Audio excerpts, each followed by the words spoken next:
TV special news నేను నీరజ. దేశం కోసం ప్రజల కోసం అంకిత భావం నిబద్ధతతో పనిచేసిన ప్రధాని, విద్యావంతుడిగా మేధావిగా ప్రజా సేవకుడిగా మన్మోహన్ సింగ్ కు పేరుంది. ఆయన తెలివితేటలు, అపార జ్ఞానం, అంకిత భావంతో పనిచేయడం ఆయన గౌరవాన్ని సంపాదించి పెట్టింది. ఆర్థిక మంత్రిగా ఆయన తీసుకున్న నిర్ణయాలు దేశ చరిత్రలో ఆయన్ను ఆర్థికవేత్తగా నిలిపాయి. మృదు స్వభావం ఆయన సొంతం. నిర్ణయాత్మక ఎన్నో నిర్ణయాలు తీసుకొని ఎన్నో చట్టాలను తెచ్చారు. దేశంలో ఉపాధి హామీ తెచ్చిన ఘనత మన్మోహన్ సింగ్కే దక్కుతుంది. గ్రామీణ వ్యవస్థ అభివృద్ధిలో కీలక పాత్ర ఆయనది.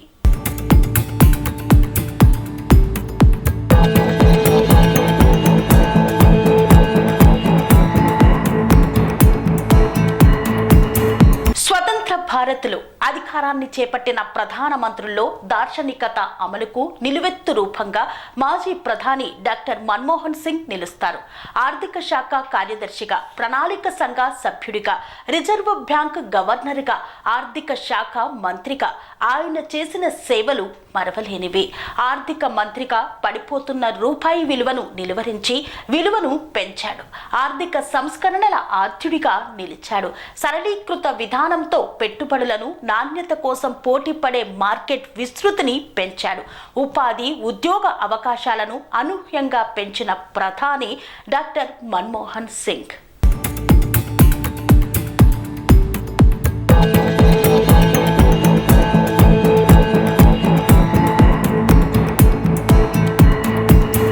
భారతదేశ మాజీ ప్రధాని డాక్టర్ మన్మోహన్ సింగ్ మృతి దేశానికి తీరని లోటు.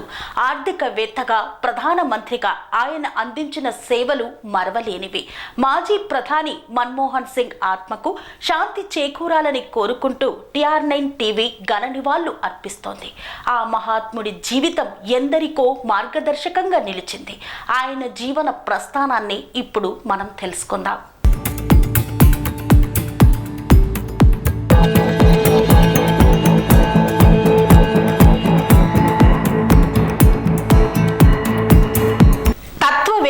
సునిశ్చిత మేధో శక్తిని, లోతైన అవగాహనని, విజ్ఞతని కలిగి ఉంటారు. హేతువు, తర్కం, వాస్తవికతల ఆధారంగా నిర్భయంగా నిర్ణయాలు తీసుకుంటారు. ఇవి వారి వ్యక్తిగత ప్రయోజనాలకు, దురాశకు కాకుండా అవి అంతిమంగా ప్రజల విశాల ప్రయోజనాలకు తోడ్పడతాయి. స్వతంత్ర భారత్లో అధికారాన్ని చేపట్టిన ప్రధాన మంత్రుల్లో నెహ్రూ, పివిల తర్వాత దార్శనికతకు అమలుగా నిలువెత్తు రూపంగా మాజీ ప్రధాని మన్మోహన్ సింగ్ నిలుస్తారు.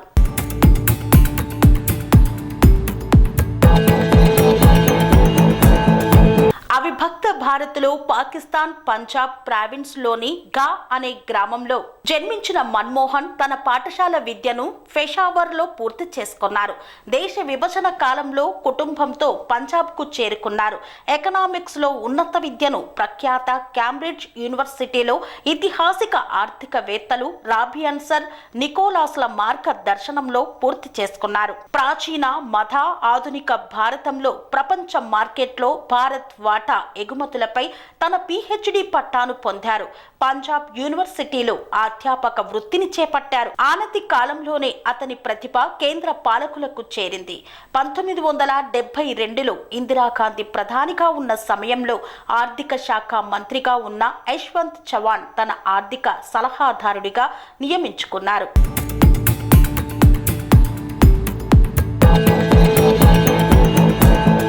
ఆ తర్వాత ఆర్థిక శాఖ కార్యదర్శిగా, ప్రణాళిక సంఘ సభ్యుడిగా, రిజర్వ్ బ్యాంక్ గవర్నర్గా కొనసాగాడు. పివి ప్రధాని హయాంలో 1991, 1996 వరకు ఆర్థిక శాఖ మంత్రిగా కొనసాగారు. పారిశ్రామిక అనుమతులపై ఉన్న కఠిన ఆంక్షలను తగ్గించాడు. విదేశీ పెట్టుబడులను ఆహ్వానించాడు. పడిపోతున్న రూపాయి విలువను నిలువరించి విలువను పెంచాడు. ఆర్థిక సంస్కరణల ఆద్యుడిగా నిలిచాడు మన్మోహన్ సింగ్.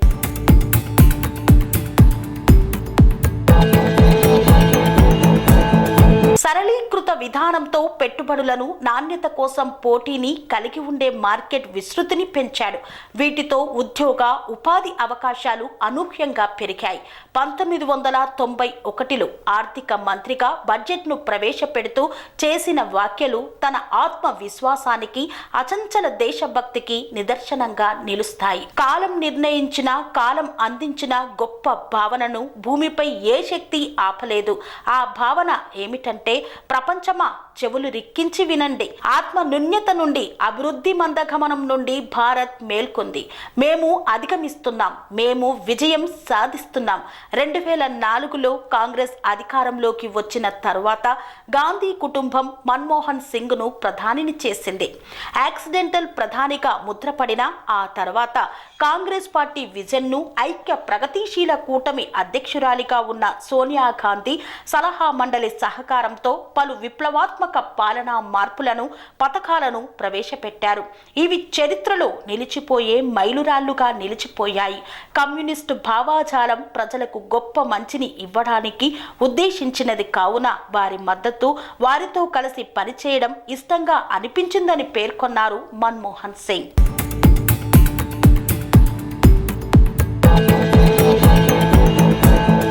అభివృద్ధి కోసం పరిశ్రమలు, పలు ప్రాజెక్టులు అమలు కోసం భూమి సేకరణ కీలకం. భూ సేకరణల ప్రక్రియ రైతాంగం నుండి తీవ్ర ప్రతిఘటన రావడం జరుగుతుంది. హింసాత్మక ఘటనలు జరుగుతున్న కాలం. ఈ నేపథ్యంలో మన్మోహన్ సింగ్ తీసుకువచ్చిన చట్టం ప్రజాస్వామిక చరిత్రలో అపురూప ఘట్టం. భూ సేకరణ పరిహార పునరావాస చట్టం 2013 తీసుకువచ్చారు మన్మోహన్ సింగ్. దీని ప్రకారం సాగు భూములు సేకరించరాదు. సేకరించిన భూములకు మార్కెట్ విలువ కంటే 4 రెట్లు ఎక్కువ నష్టపరిహారం ఇవ్వాలి. నిరాశ్రయులకు మళ్లీ అన్ని సౌకర్యాలతో పునరావాసం కల్పించాలి. దీనిని ఆచరిస్తే శాంతియుత అభివృద్ధి వికాసంకు దోహదపడుతుంది. గ్రామీణ రైతాంగ కూలీల వినియోగ శక్తిని పెంచడానికి మహాత్మా గాంధీ ఉపాధి హామీ కల్పన పథకాన్ని ఏర్పాటు చేసి అమలు చేశారు. 100 రోజుల పనితో గ్రామీణ శ్రామికులలో వినియోగ సామర్థ్యం పెరిగి జీవన ప్రమాణాలు మెరుగుపడ్డాయి. పరోక్షంగా గ్రామీణ రైతాంగ సాగునీరు సౌకర్యాలు, అటవీ పెరుగుదలతో పాటు పారిశ్రామిక రేటు పెరగడానికి దోహదపడింది. పలు సామాజిక సూచికలతో మెరుగైన స్థానాలను చేరుకుంది.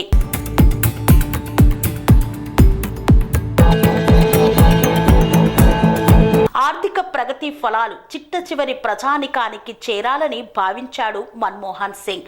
తన పాలనా కాలంలో 27 కోట్ల మంది ప్రజలను పేదరికం నుండి గట్టెక్కించాడు. మన్మోహన్ కాలంలో మరో విప్లవాత్మక చట్టం సమాచార హక్కు చట్టం పాలనలో పాలకుల పారదర్శకత, జవాబుదారీతనం పెంచడం కోసం ఏర్పాటు చేశారు. దీనితో పాటు భారత రాజ్యాంగంలో ప్రకరణ 21 జీవించే హక్కు అర్థాన్ని మరింత విస్తృతం చేస్తూ విద్యా హక్కు చట్టం, ఆహార భద్రతా చట్టంను దానిలో భాగం చేస్తూ ప్రాథమిక హక్కుగా మార్చి అమలు చేసి ప్రజలు జీవించే హక్కును, సంక్షేమాన్ని సమున్నతంగా నిలబెట్టారు. ఈ 2 చట్టాలు తనకు అత్యంత సంతృప్తి ఇచ్చినవిగా పేర్కొన్నారు మన్మోహన్ సింగ్.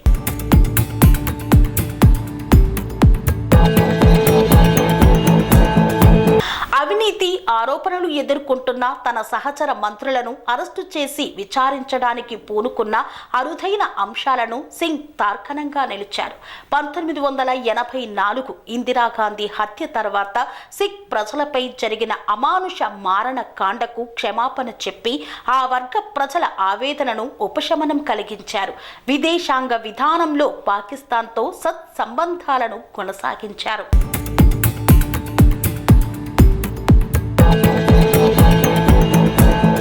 అమెరికాతో అణు ఒప్పందం మైలురాలుగా నిలిచిపోతాయి.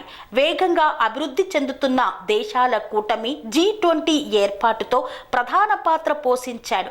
యూరోపియన్ యూనియన్ ఆర్థిక సంక్షోభాల సమయంలో అక్కడి నేతలు మన్మోహన్ సింగ్ సలహాను తీసుకొని గట్టెక్కామని అప్పటి జర్మన్ ఛాన్సలర్ ఏంజెలా మార్కెల్ పేర్కొన్నారు.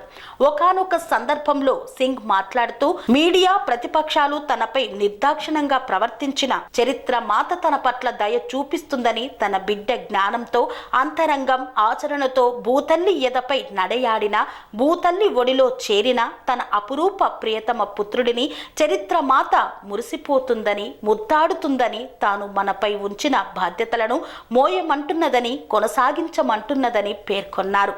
తాను దేశానికి అందించిన ప్రజా అనుకూల చట్టాలను, ఇచ్చిన మార్గాన్ని విస్మరిస్తున్న వారిని, బలహీనం చేసిన వారిని నిర్మోహమాటంగా ఈసడించుకోవడమే మనం మన్మోహనుడికి ఇచ్చే గొప్ప నివాళి.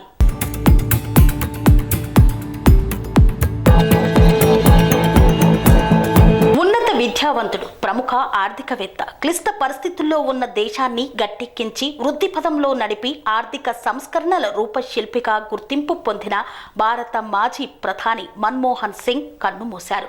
దాదాపు 37 ఏళ్ల పాటు పార్లమెంటు సభ్యుడిగా కొనసాగిన మన్మోహన్ ఆరోగ్యం సహకరించని పరిస్థితుల్లోనూ అత్యంత కీలక సమయాల్లో సభకు హాజరై అందరిలోనూ స్ఫూర్తిని నింపారు. దేశ ఆర్థిక రంగానికి మన్మోహన్ చేసిన బలమైన పునాదులు ఆయనను ఎన్నటికీ గుర్తు చేస్తూనే ఉంటాయి.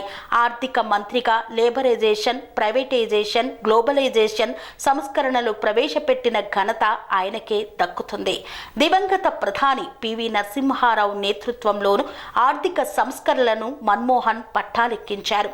ఆ తర్వాత కాలంలో 2004 లోక్సభ ఎన్నికల్లో కాంగ్రెస్ నాయకత్వంలోని యూపీఏ ఊహించని విధంగా విజయం సాధించడంతో పగ్గాలను మన్మోహన్ కు అప్పగించారు. తాను ప్రధానమంత్రిగా బాధ్యతలను చేపట్టిన తర్వాత దేశాన్ని అగ్రపథంలో నిలిపేందుకు నిరంతరంగా కృషి చేశారు మన్మోహన్ సింగ్. దూరదృష్టి కలిగిన రాజనీతిజ్ఞుడిగా మన్మోహన్ సింగ్ ఎవరేమన్నా, ఎవరెన్ని విమర్శలు చేసినా మౌనంగా పనిచేసుకుంటూ ముందుకెళ్లి దేశాన్ని అగ్రపథాన నిలిపారు.